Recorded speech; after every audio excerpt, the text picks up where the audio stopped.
দিয়েছিল এই দেশের মধ্যে অন্তর্বর্তীকালীন সরকার গঠনের জন্য।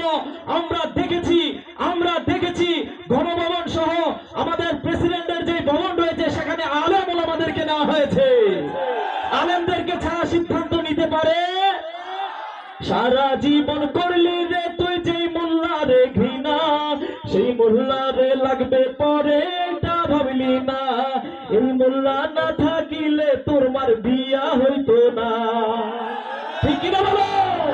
যারা আলেম ওলামাদেরকে গালি দিয়ে কথা বলে, মসজিদের ইমামদেরকে অবহেলা করে কথা বলে, আলেমদেরকে অযোগ্য বলে কথা বলে, তারা চালাক সন্তান। এই মোল্লা না থাকিলে তোর মার বিয়া হইতো না। এই মোল্লা রে ছাড়া তোকে কবর দেবে না। এই মোল্লা রে ছাড়া তোকে দাফন দেবে না।